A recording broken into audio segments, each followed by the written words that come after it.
A engenharia reversa é uma ferramenta capaz de identificar as vantagens e mostrar para a gente os atributos e benefícios das coisas que nos rodeiam. Então, vamos tentar entender um pouco mais como ela funciona e quais são suas vantagens estratégicas?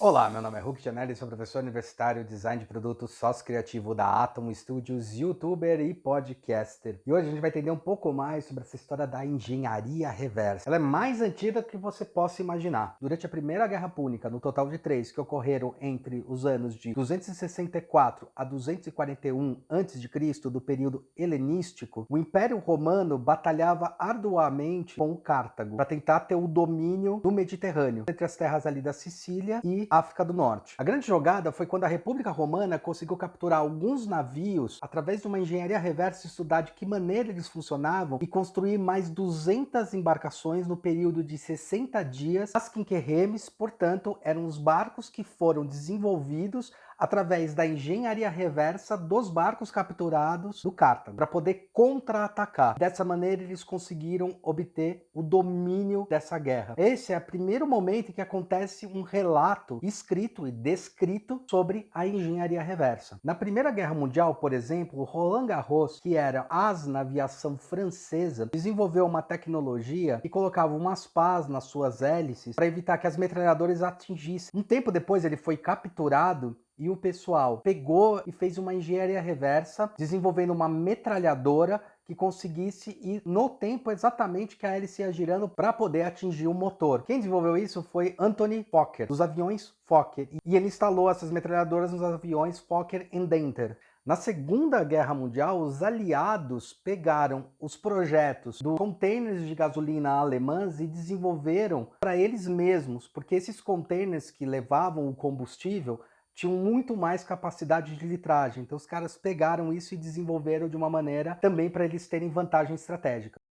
Não me diga! Durante a Operação Diamante na Guerra Fria, que aconteceu mais ou menos em 1966, Israel e Estados Unidos estavam do mesmo lado. E um dos objetivos era pegar um MiG-29, que era um avião das Forças Aéreas Soviéticas, e estudar eles. Após terem conseguido capturar esse avião, eles fizeram uma engenharia reversa para tentar usar não só as tecnologias, mas também entender como melhor atacar esses tipos de aeronaves que tinham muita tecnologia na época da União Soviética. É que a engenharia reversa ela é importante, ela foi bastante usada nas guerras, ela fica muito enaltecida nas guerras, porque eu pego a tecnologia de alguém e devolvo ela, ou seja, estudo ela, revertendo, né, entendendo, desmontando esses componentes, entendendo o que tem para poder evoluir através disso, ou para combater, ou para usar as próprias tecnologias. Não é por acaso que, por exemplo, o homem foi para a Lua, foi justamente pegando um dos cientistas que desenvolveram os foguetes, os V4, usaram a mesma tecnologia para fazer o Saturno V, que levou o homem, impulsionou o homem até a Lua, porque esses foguetes tinham a capacidade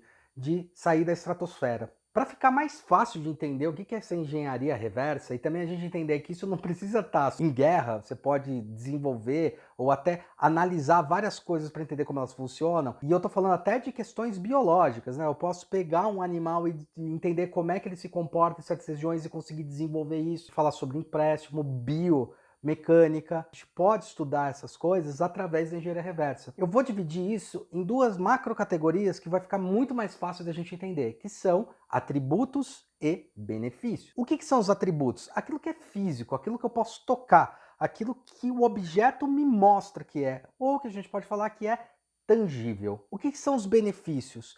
O que gera aquele objeto, aquela coisa que está sendo estudada, o que ela representa, o que ela gera, o que você sente através dela, ou o que a gente pode falar das coisas intangíveis. Lembrando que não existe a separação de atributos e benefícios. Ou um produto tem atributo, ou uma coisa tem atributo, ou uma coisa tem benefício. Está tudo associado. É a mesma coisa que eu falar o seguinte para vocês, dando um exemplo. O que você prefere, uma Ferrari ou um Uno? Você pode me dar duas respostas. Uma delas é depende para quê. Se é para me locomover, de repente o Uno serve mais. Se for para mostrar status, é a Ferrari. Mas o que eu quero mostrar é que, se a gente compara um Uno ou uma Ferrari, você vai perceber que eles têm praticamente os mesmos atributos. Todos têm 4 rodas, aliás, falam muitas vezes que o Uno tem 5 rodas, porque vem com step e algumas Ferraris não vêm com step.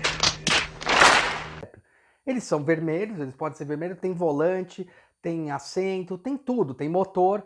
Então, por que você decide comprar uma Ferrari ao invés de comprar um Uno? Não só por causa dos atributos, mas são os benefícios que aquilo gera. Deu para entender? Então, a ideia de um atributo e benefício, eles estão associados. Não dá para você desassociar, só vou vender meu produto por causa de atributos, ou só vou vender por causa de benefícios. Um é consequência do outro.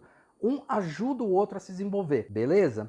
Mais ou menos, mais ou menos, mais ou menos. Então, com isso em mente, vamos entender o seguinte.